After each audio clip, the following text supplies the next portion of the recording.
Welcome to Dr. Mercola's Cellular Wisdom. Stay informed with quick, easy-to-listen summaries of our latest articles, perfect for when you're on the go. No reading required. Subscribe for free at mercola.com for the latest health insights. Did you know that a single 2-week course of steroids can shut down your adrenal glands and leave you without the stress hormone you need to survive a sudden crisis? Hello, and welcome to Dr. Mercola's Cellular Wisdom. I'm Ethan Foster, here with Alara Skye, and today we're examining the hidden dangers of common corticosteroid drugs. Thanks, Ethan.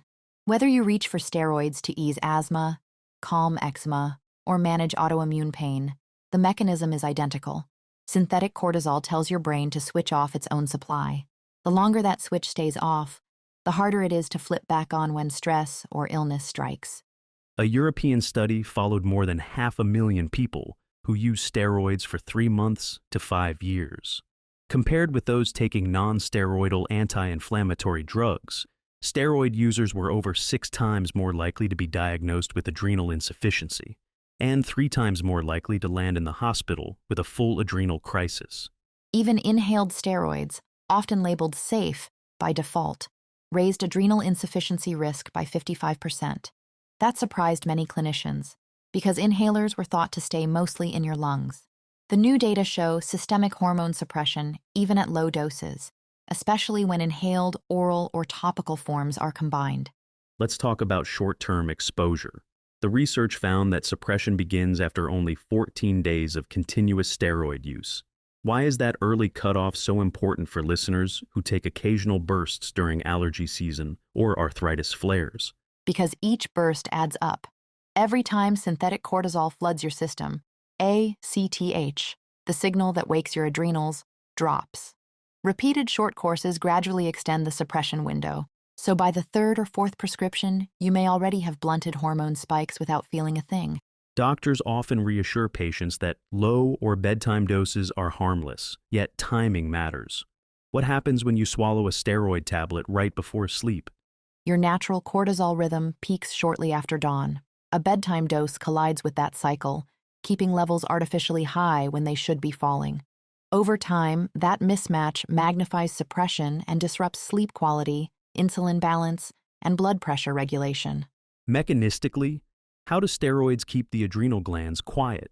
The process is classic negative feedback. High cortisol, whether natural or synthetic, tells the hypothalamus and pituitary to cut ACTH production. Without ACTH, your adrenal cortex shrinks and slows. If the drug is withdrawn abruptly, there's no reserve cortisol and no rapid way to restart production. Early symptoms are subtle. What warning signs might prompt someone to ask for adrenal testing before they're in real danger? Persistent nausea, unusual dizziness when standing, deep fatigue that coffee can't fix, low mood despite adequate sleep, or blood pressure readings lower than your normal range. None of these confirm suppression alone, but together they justify an ACTH stimulation test or salivary cortisol panel. The crisis phase is rare but life-threatening. What actually happens during an adrenal crisis? Fluid and electrolyte balance collapses. Sodium drops, potassium rises, and blood pressure can plummet to shock levels. Without emergency hydrocortisone and IV fluids, organs fail quickly. That's why sudden steroid withdrawal after long-term use demands medical supervision every time.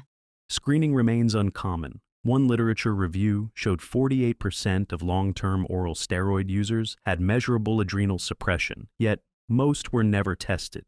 Why is proactive testing still the exception? Symptoms overlap many conditions.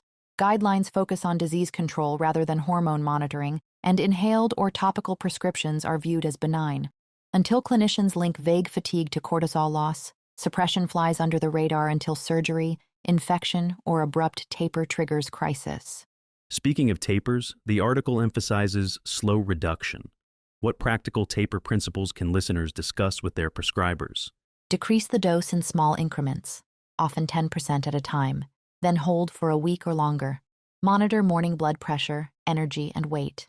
If symptoms rebound, pause or back up slightly. Some protocols add physiologic hydrocortisone during taper, but always under supervision. Drug interactions matter too. Which common medications heighten suppression risk when paired with steroids? Antifungals such as ketoconazole and antivirals like ritonavir slow steroid breakdown in the liver, raising systemic levels.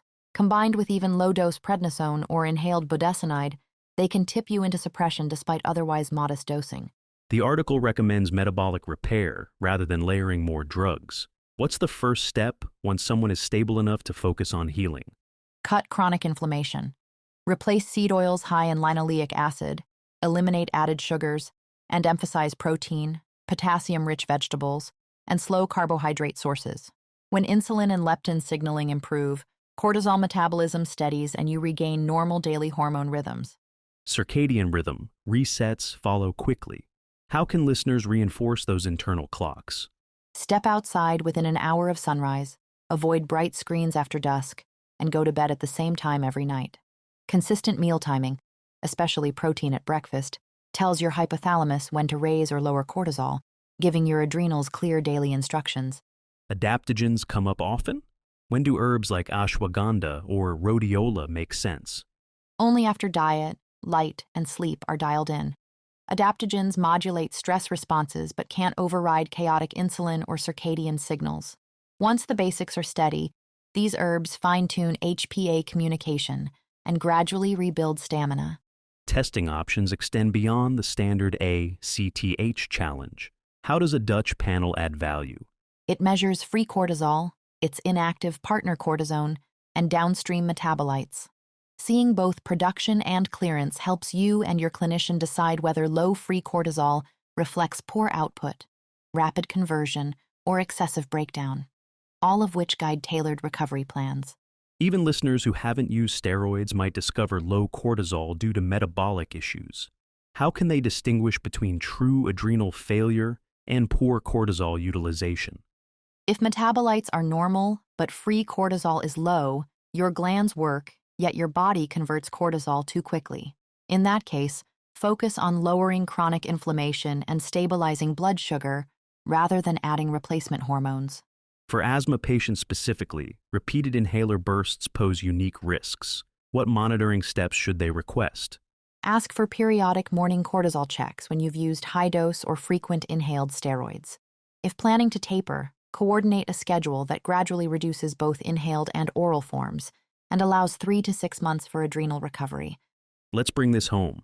You now understand that steroids, from tablets to inhalers, can suppress your adrenal function in as little as 2 weeks. That withdrawal must be gradual, and that rebuilding cortisol balance starts with anti-inflammatory nutrition, consistent light exposure, and, if needed, adaptogenic support.